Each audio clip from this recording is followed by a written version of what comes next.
யுவராஜ் வீட்டுக்கு வந்திருக்கேன். யுவராஜ் வீட்டில் அவர் எப்படி மெயின்டைன் பண்ணுறாரு, அவர் என்ன படிச்சிருக்காரு, இதால் அவருக்கு என்ன யூஸ்ஃபுல் வருது, அவர்கிட்ட மட்டும் எப்படி நல்ல கோழிலாம் இருக்குது சொல்லிட்டு ஒரு கொஸ்டின் மாதிரி கேட்கலாம் அவர்கிட்ட.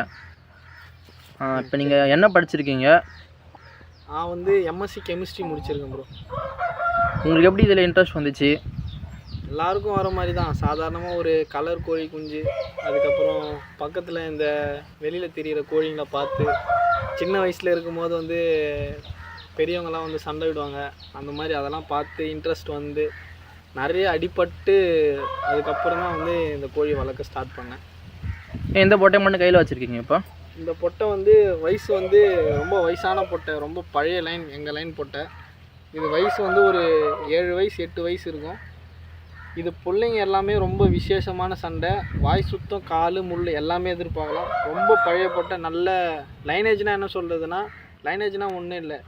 லைனேஜ்னால் வந்து இப்போ ஒரு சப்போஸ் நான் ஒரு கோழி எடுத்துகிட்டு வரேன்னா அந்த தலைமுறை, அந்த வழிகாலில் வந்து லைனேஜ்னா தலைமுறையாக வந்து சண்டை போடுறது தான் வந்து லைனேஜ்னு சொல்லுவாங்க. இதோட புல்லை அதோட புல்லை வந்து சண்டை போடுறது தான் வந்து லைனேஜ்னு சொல்லுவோம்.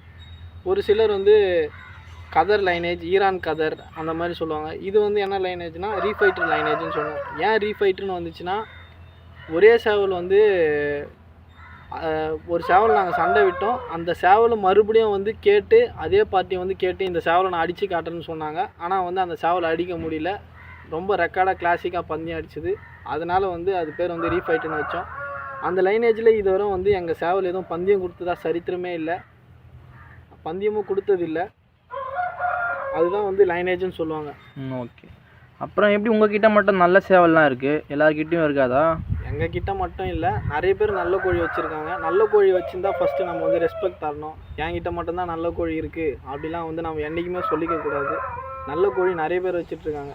பழைய கோழிங்களை வந்து பராமரித்து ஒரு லைனேஜ் செட் பண்ணி வச்சுருக்கவங்கக்கிட்ட வந்து கோழி நல்லாயிருக்கும். அதே மாதிரி சப்போஸ் நீங்கள் சேல்ஸு கோழி வாங்கணும்னு எதிர்பார்க்குறீங்கன்னா சண்டை விடுறவங்கக்கிட்டேருந்து கோழி வாங்குங்க. வளர்த்து சேல்ஸ் பண்ணுறவங்க வந்து சேல்ஸ்க்காக வளர்க்குறவங்கக்கிட்ட நீங்கள் கோழி வாங்கினீங்கன்னா ரொம்ப கஷ்டப்படுவீங்க. அதே மாதிரி நல்ல சேவலை சண்டை போடணுன்னா அமௌண்ட் வந்து பொருளுக்கு ஏற்ற மாதிரி அமௌண்ட் இருக்கும். நான்லாம் வந்து அதிகபட்சம் வந்து 35,000 40,000 கொடுத்து பிரீட் சேவல் வாங்கியிருக்கேன். ஒட்டிங்லேயே வந்து 20,000 25,000 கொடுத்துலாம் வாங்கியிருக்கோம். அப்போனா பாருங்கள், அந்த மாதிரி எடுத்திங்கன்னா கேரண்டி சண்டை பார்க்கலாம், கேரண்டியாக வந்து ரிசல்ட் இருக்கும். இந்த பொட்டி அவ்வளோ ரேட்டு கொடுத்தா வாங்கணும், அவ்வளோ ரேட்டாக போகும். இதால் நமக்கு வந்து ப்ராஃபிட் எதுவும் வராது ப்ரோ. ஒரு பேர் தான், ஒரு பேஷன். அது எப்படி சொல்கிறதுனா, ஒரு என் வீட்டில் பிறந்த கோழி பன்னி அடிச்சுது, வீட்டுக்குள்ளே நான் வந்து சண்டை விட்டாங்க, நல்லா பன்னி அடிச்சுது அப்படின்றது ஒரு பேர். அந்த பேருக்காக தான் வந்து இதெல்லாம் பண்ணுறாங்க. இது வந்து ஃபுல்லாக பேஷன் தான். இது வந்து சோக்கு, இந்த சூதாட்டம் ஆடுறது அதுன்னெலாம் சொல்ல மாட்டாங்க. அதே மாதிரி வந்து இந்த கோழி ஃபீல்டில் இருக்கவங்க யாருக்கும் வந்து எந்த கெட்ட பழக்கமும் மோஸ்ட்லி இருக்காது. சப்போஸ் நான் இப்போ வந்து நான் எம்எஸ்சி முடிச்சிருக்கேன், நான் வேலைக்கு போயிட்டு வரேன், வேலைக்கு போயிட்டு சப்போஸ் நைட்டு 12 மணி அந்த மாதிரி வந்தாலும் கோழிங்களை பார்க்காம நைட்டு போய் தூங்க மாட்டேன். அவ்வளோ வந்து இது மேலே ஒரு ஆசை, அவ்வளோதான், சிம்பிளாக சொல்லணும். ஓகே, நல்லா சொன்னீங்க. அப்புறம் இன்னொரு கொஸ்டின் இருக்குது. ஏன் எல்லா சேவலும் சண்டை போடாதா? குறிப்பிட்ட சேவல் மட்டும் தான் சண்டை போடுமா? குறிப்பிட்ட சேவல்னு இல்லை. இப்போ நீங்கள் நல்ல சேவல் நல்ல பொட்டை போட்டு எடுத்தாலே வந்து கரெக்டாக இந்த பிளட் லைன்னு சொல்லுவாங்க. பெட் லைன் அது எப்படி சொல்கிறதுனா வந்து பிளட்டு வந்து கரெக்டாக மேட்ச் ஆச்சுன்னா மட்டும்தான் வந்து எல்லா கோழியும் வந்து, இப்போ ஒரு சேவல் ஒரு பொட்டை போட்டிங்கன்னா அது ரெண்டுக்கும் வந்து கரெக்டாக மேட்ச் ஆகணும். கரெக்டாக மேட்ச் ஆனால் தான் வந்து கரெக்டாக சண்டை உட்காரும். அதே மாதிரி ப்ரீட் பண்ணுறது எல்லாமே சண்டை போட்டுன்னு சொல்ல முடியாது. ஒரு சிலது ஃபெயிலியர் ஆகலாம். ஃபெயிலியர் ஆகதை நீங்கள் ரிஜெக்ட் பண்ணி தான் ஆகணும். எல்லா கோழியும் சண்டை போட்டால் சண்டை வரவங்க எல்லாருமே பெரிய ஆளாக இல்லைங்க. அப்புறம் சிலவ சேவலுக்கும் ஜாதி சேவலுக்கும் என்ன டிஃப்ரெண்ட்டு? அதுவும் கோழி, இதுவும் கோழி தானே. சிலவ கோழிலேருந்து வந்தது தான் வந்து ஜாதி சேவல். சிலவ கோழியோட உடைப்பு தான் ஜாதி சேவல். எனக்கு தெரிஞ்சது நான் சொல்கிறேன், எங்கள் வாத்தியார் சொல்லிக்கிட்டு எனக்கு. ஜாதி சேவல்னால் நல்ல கெப்பாசிட்டி இருக்கும், கெப்பாசிட்டி வாங்கி பார்க்குற தன்மை இருக்கும். சிலவ சேவல்னால் வந்து அது எப்படி சொல்கிறது, நல்ல அடி வாங்கிச்சுன்னா வந்து புத்தி விட்டுருன்னு சொல்லுவாங்க. அதாவது வந்து அடி தாங்காது தான் சிலவ. ஜாதி சேவல் நல்லா வாங்கி பார்க்கும். அதுதான் வந்து பெருஞ்சாதிக்கும் சிலவைக்கும் உள்ள வித்தியாசம். அப்புறம் உங்கள் கூண்டை எப்படி மெயின்டைன் பண்ணுறீங்க? எவ்வளோ செலவாகுது மந்த்லி? செலவு கணக்கே இல்லை ப்ரோ, செலவு அதிகமாக தான் ஆகும். ஒரு மூட்டை கேவுரு, ஒரு மூட்டை கம்பம் என்கிட்ட வந்து இப்போ ஒரு 25 சேவல் இருக்குது. பொட்டிங்க வெளியே வந்து ஒரு பிரீட் சேவல் ஒரு 6 பொட்டை இருக்கும். அது எல்லாம் சேர்த்தா ஒரு மூட்டை கம்பு ஒரு மூட்டை கேவுரு. அதுவே கம்மி நான் சொல்கிறது. அதிகமாக அது இல்லாமல் மெடிசன் மந்த்லி கோழிங்க சிக்காகாமல் இருக்காது. எல்லாத்துக்கும் வந்து ட்ரீட்மெண்ட் வாங்கணும். செலவுன்னு பார்த்தா மந்த்லி ஒரு 5000 அந்த மாதிரி ஆகிடும். ஓகே. அப்புறம் சம்மர் டைமில் கோழிங்களை எப்படி பார்த்துக்கணும், வின்டர் சீசனில் இந்த பனிக்காலம் அப்புறம் நோய் வந்துச்சுன்னா அதை எப்படி மெயின்டைன் பண்ணணும்? ஃபஸ்ட்டு வந்து இது காலத்துக்கு ஏற்ற மாதிரி கோழி வந்து பாடி லாங்குவேஜ் மாறும். வெயில் காலத்தில் வந்து கோழிங்களுக்கு வந்து ஓவர் ஹீட் ஆகும். சாப்பாடு வந்து சரியாக சாப்பிடாது. அந்த நேரத்தில் நீங்கள் வந்து ஃபுட்டு சேஞ்ச் பண்ணணும். டைப் ஆஃப் ஃபுட்டு தான் சேஞ்ச் பண்ணால் தான் நீங்கள் வந்து கோழிங்களை வந்து ஈஸியாக காப்பாற்றலாம். நாங்கள் வந்து சம்மர் டைமில் வந்து கேழ்வரகு கம்புன்னுவாங்க. கம்பை கம்மி பண்ணிவிட்டு கேழ்வரகு அதிகமாக போடும். வின்டர் சீசனில் பனிக்காலத்தில் கம்பு வந்து அதிகப்படுத்திட்டு கேழ்வரகு கம்மி பண்ணும். கம்பு வந்து சூடு, கேழ்வரகு வந்து குளிர்ச்சி. இதுலேயே வந்து கோழிங்க ஃபுட்டுலேயே வந்து கோழிங்களை தூக்கலாம். நெக்ஸ்ட்டு சப்போஸ் கோழிங்களுக்கு ஏதாச்சும் சிக்காச்சுனாலோ ஏதாச்சும் ப்ராப்ளம் இருக்க மாதிரினா ஃபஸ்ட்டு அந்த கோழி வந்து தனியாக எடுத்து போடணும். தனிமையாக வந்து போட்டு வச்சுக்கணும். இப்போ நான் கூண்டு தொட்டி போட்டிருக்கேன், ஷெட்டு போட்டிருக்கேன். 20 கூண்டு இருக்குன்னா ஒரு 2 கூண்டு வந்து தனியாக இருக்கும். இந்த மாதிரி சிக்கான சேவலுங்க, இந்த மாதிரி சேவலுங்களை வந்து தனியாக பராமரிக்கிறதுக்காக ஒரு 2 கூண்டு வச்சுருவேன். அந்த சிக்கான சேவலை வந்து இந்த நல்லா இருக்க சேவலுங்கிட்ட காட்டவே கூடாது. நான் யூஸ் பண்ணது வந்து இங்கிலீஷ் மெடிசனும் யூஸ் பண்ணுவேன், நாட்டு மருந்தும் யூஸ் பண்ணுவேன். நாங்கள் ஆனால் தடுப்பூசின்னு ஒன்று போடுவோம். 2.5 months, அதாவது 3 months ஒன்ஸ் வந்து ஆர்டிவிகே ராணிக்கட் இன்ஜெக்ஷன் போடுவோம். அது நல்ல ரிசல்ட் இருக்குது. மோஸ்ட்டாக வந்து ப்ரைவேட் ஹாஸ்பிட்டலில் வாங்காது. கவர்மெண்ட் ஹாஸ்பிட்டலில் ஃப்ரெஷ்லி வந்த ஸ்டாக் வந்து வாங்கி யூஸ் பண்ணிங்கன்னா நல்ல ரிசல்ட், நோய்களை காப்பாற்றிடலாம். இப்போ லாஸ்ட்டாக 1 more கொஸ்டின் இருக்குது. ப்ரீடிங் எப்படி பண்ணுவீங்க? அதோட கோழி குஞ்சுங்களுக்கு என்ன தீனி தருவீங்க? அப்புறமா அந்த பட்டாங்களுக்கு என்ன தீனி தருவீங்க? சண்டை சேவலுக்கு என்ன தீனி தருவீங்க? இது வந்து ஒருத்தர் ஒரு மாதிரி ப்ரீட் பண்ணுவாங்க ப்ரோ. எங்கள் ப்ரீடிங் வந்து பார்த்தீங்கன்னா ஒரு ப்ரீட் சேவல் போடுறோன்னா, ஒரு ப்ரீட் சேவல் இருக்குன்னா அதுக்கு வந்து நாங்கள் வந்து ஒரு 5லேருந்து 6 பொட்டை வரை நான் வந்து வச்சுட்டு இருப்பேன். 10 பொட்டை கூட போட்டு ப்ரீட் பண்ணலாம். ப்ரீட் சேவலுக்கு வந்து தயாரில் தர மாதிரி தீனி தருவோம். எப்படி சொல்கிறதுனா, மார்னிங் வந்து மூஞ்சி கழுவிட்டு நல்லா துடைச்சிட்டு நான்வெஜ் தருவோம். நான்வெஜ் மீன்ஸ் பச்சை முட்டை இருக்குல்ல, அதை உடச்சி கொடுத்து பாருங்கள். நல்லா வந்து அந்த பச்சை முட்டை எது கொடுங்கன்னா ஸ்டாமினா தான், உடம்பு சத்துலாம் கிடையாது. நல்லா தெத்தி பொட்டிங்க மதிக்கும். நெக்ஸ்ட்டு வந்து என்ன பண்ணோன்னா, பாதாம், திராட்சை, அரிசி 3த்தையும் இடிச்சிட்டு அது ஒரு மதியம் கொடுத்துவிடும். ஈவினிங் வந்து நார்மல் தீனி, வெளியே மேயிற தீனி, நார்மல் கேவுரு கம்பு தான் இருக்கும்.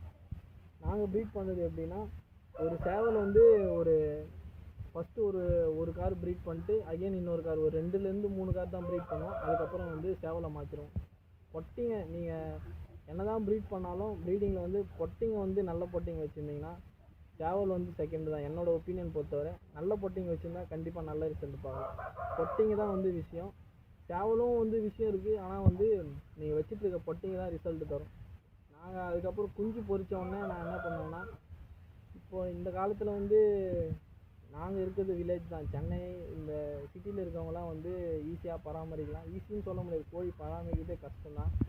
இங்கே வந்து அடப்பான்னு சொல்லுவாங்க. அதுக்கப்புறம் வந்து கீரிப்பிள்ளை, காக்கா, இவங்க தொல்லை தாங்க முடியாது. அதனால் என்ன பண்ணோம், பொரித்து ஒரு 15 நாள் வரை கூண்லேயே தான் வச்சுருப்போம்.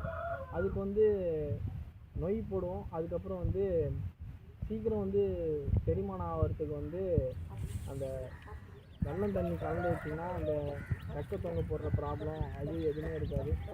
அதுக்கப்புறம் வந்து விட்டமின்ஸ் ரிலேட்டட் டானிக்ஸ் ஏதாச்சும் வந்து மிக்ஸ் பண்ணி வாட்டரில் மிக்ஸ் பண்ணி கொடுக்கலாம்.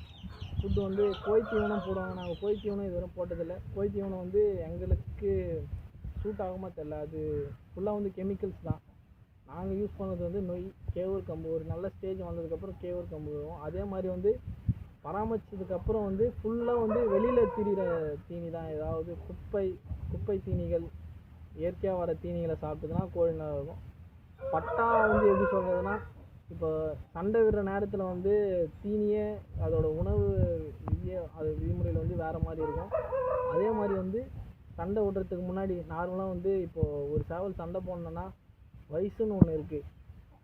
சின்ன வயசில் சண்டை விட்டுச்சுன்னா அதால் தாங்குகிற கெப்பாசிட்டி இருக்காது. நல்ல கத்தல்னு சொல்லுவாங்க, பட்டான்னு சொல்லுவாங்க. பட்டாவில் சண்டை விட்டால் பட்டா சண்டைன்னு சொல்லுவாங்க. கத்தல்னால் வந்து முள் வந்ததுக்கப்புறம் சண்டை வருது. பட்டா சண்டை எப்பவும் ஃபுல் முள் இருக்கப்பையும் தயார் ஒரே மாதிரி தான் இருக்கும். நார்மலாக கூண்டில் இருக்க சேவல் கேவுரு கம்பு தான் தீனி வைப்போம். சண்டை விடுறப்ப என்ன பண்ணுவோன்னா, அதே மாதிரி தான் தொட்டு காலையில் வந்து சேவலை தொடைப்பாங்க. தொடைச்சிட்டு 21 வகையான மூலிகைன்னு சொன்னால் என்ன, அது வந்து இந்த நாட்டு மருந்துகள். அதுக்கப்புறம் வந்து நான்வெஜ் தருவாங்க. நான்வெஜ் வந்து இந்த ஆட்டு மணிஈரல் எதுக்குன்னா ரத்தத்தை சுத்தம் பண்ணதான்.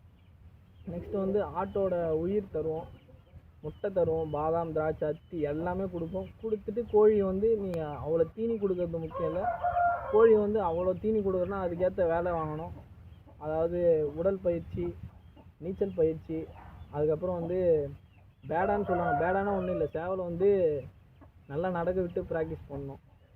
நிறைய இருக்குது, அதை பற்றிலாம் சொன்னால் உங்களுக்கு டைம் ஆகும். ஓகே. இப்போ இந்த கையில் வச்சுருக்கீங்களா, இந்த பொட்டையோட ரேஞ்ச் எவ்வளோ ரேட்டு போகும்? இது ஒருத்தர் இது நான் வந்து வெளிலலாம் சொல்ல முடியாது ப்ரோ. இது வந்து வீட்டிலேயே இருக்க பொட்டை. அதாவது வந்து ஒரு நல்ல பொருள் வந்து இந்த காலத்தில் எடுக்கணும்னா கஷ்டம். அதை கொடுத்துட்டுனா திரும்பி வர்றது வந்து ரொம்ப கஷ்டமாக இருக்குது. அதனால் வந்து நல்ல பொருளை வந்து நாங்கள் வெளியே கொடுக்க மாட்டோம். இதுக்கு வந்து நான் விலை வந்து சொல்ல முடியாது. இதோட புள்ளைங்க இதோட புள்ளைங்க எல்லாமே நல்ல சண்டை.